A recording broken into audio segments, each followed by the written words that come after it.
Fantastic book, The Strange Death of Europe. He has followed Robinson's case from the beginning, and he joins us tonight. Mr. Murray, thank you for coming on. I'm not surprised that this is happening because the people in power always try and tamp down on dissent. That's always been the case. I'm surprised by the reaction to it. How much press has this gotten in the UK? How much outrage has it evoked? What's the response? Well, it's been remarkable. There was actually a reporting restriction on the fact that Robinson had been arrested and sent to prison within hours. There was actually a reporting restriction on that in the UK that made it impossible for any British journalist like myself to write about it for some days, which meant that the international media picked it up, but here in Britain we weren't allowed to talk about it. There's an ongoing trial, a rape gang trial, which he was actually... May I just stop you right there? So what would, Sure. I mean, groups of people in similar professions go on strike all the time. Why wouldn't journalists in UK say, we're covering this? Tough if you don't like it, come and arrest us. Why would they obey an order like that? Well, we do have pretty strict contempt orders here in the UK, and basically anyone who would have reported it would have ended up risking going to prison themselves. So it's a very tricky one. There is one, by the way, very quick justification for this, which is that there is an ongoing trial which he was reporting outside of, and there's a problem about reporting on that trial. Again, I'm sitting in London, so I have to be rather careful about mentioning that trial. It's unbelievable. So and I know his politics, which I don't even fully understand, and I don't even care what they are, but I sense they're very different from those of most reporters in Great Britain. But has there been support for him from journalists in the UK? No, not really. I mean, this is something I write quite a bit about in my book, in The Strange Death of Europe, which is that basically we have in Britain, as across Europe, this primary and secondary problem issue, whereby you have a primary problem, as in this case, thousands and thousands of young British girls who've been raped by gangs of men we euphemistically describe as Asian, although they don't include any Chinese or Koreans. Right. We've had thousands of people who've been raped by these gangs. That's the primary problem. The secondary thing is that there are people who then say, look at what's happening.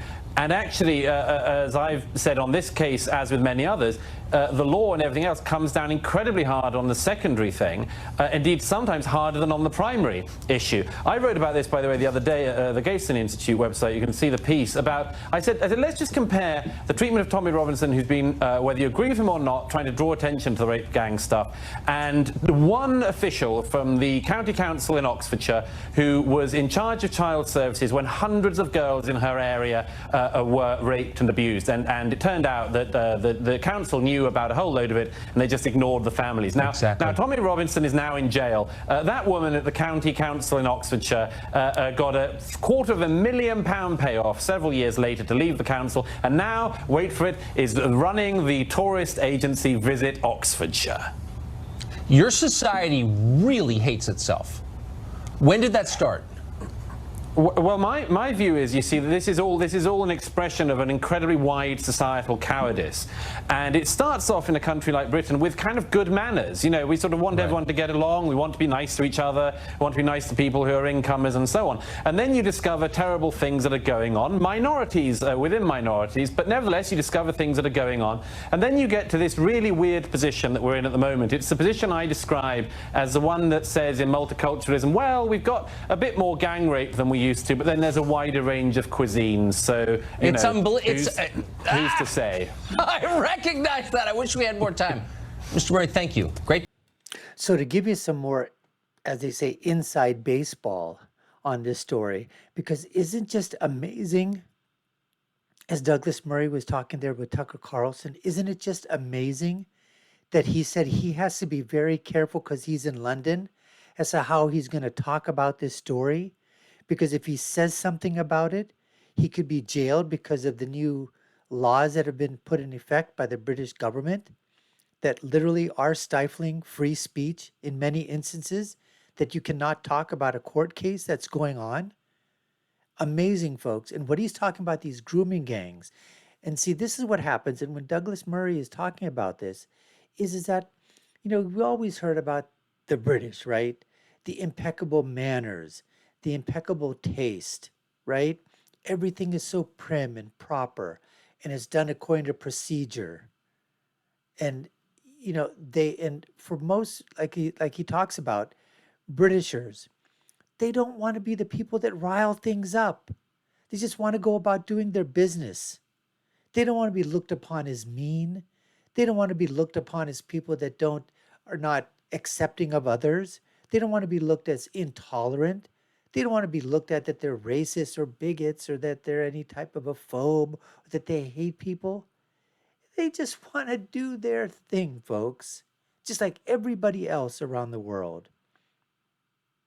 They want to, they want to be able to get up in the morning, go to work, get some money, have some food on their table, send their kids to college, schooling, be safe and secure in their home, in their area where they live at, have a little bit of money left over to go for a vacation maybe once a year, and just overall enjoy life, enjoy some sports, enjoy cricket, enjoy football, not American football, soccer.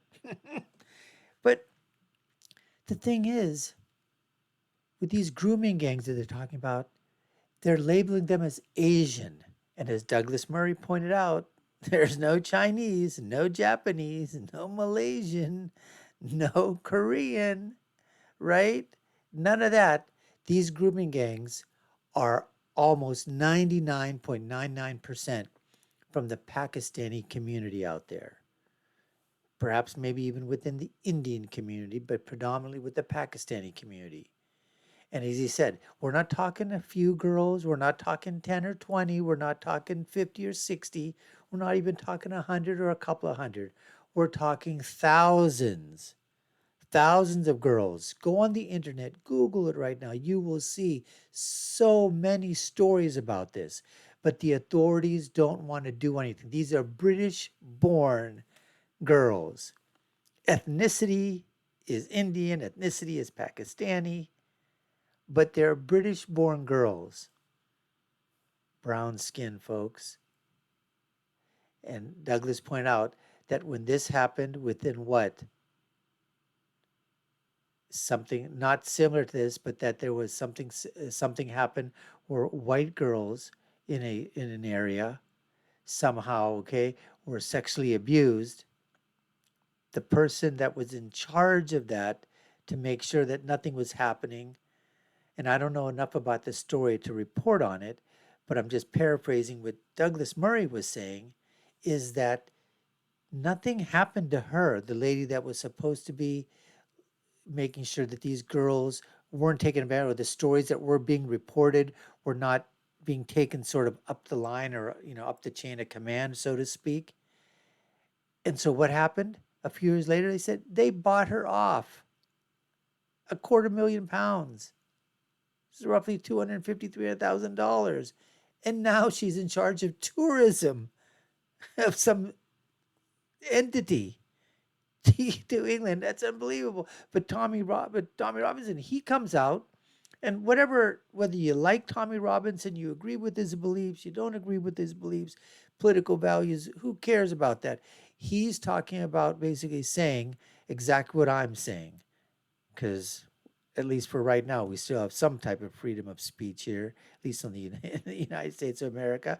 And all he was basically pointing out was the fact that these grooming gangs are coming from a certain ethnicity, Pakistani, and they are raping their own girls.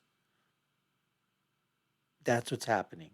He reports his story out there, and you know what?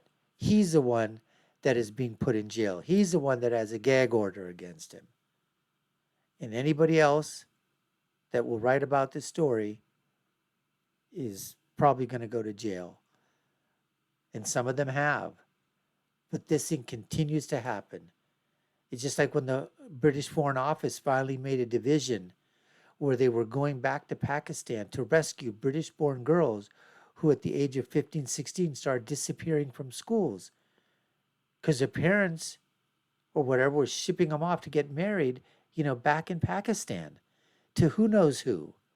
Elderly men in their 80s and 90s, 70s, child brides, British citizens, sovereign British citizens of different ethnicity descent, but they were born on British soil. They were British citizens. And so they had to make a division to go and rescue these girls. We're not talking just a couple. We're talking hundreds upon hundreds. So That's what's happening in Europe, folks. That's what's happening in Britain. And when people like Douglas Murray and others talk about this, the first thing that comes up is, oh, Islamophobia, Islamophobe, you're a bigot, you're a racist, you're talking about this, none of your business. Somebody has to speak up for these girls. Somebody has to speak up for the atrocities, for the victims out there. Who's going to be the voice for the voiceless, if not these people out there? Anyways, folks, we appreciate you taking the time to watch. You've been watching the Dr. Nasir Shaikh Show. I've been your host, Dr. Nasir. If you haven't done so already and you like our content, please subscribe to our channel. Give us your comments below. What do you think? Douglas Murray, Tommy Robinson, this entire story. And I'll leave you with my final thought, which is, when you're right, you're right. And when you're left, you're wrong. Until next time, folks, take care and stay safe.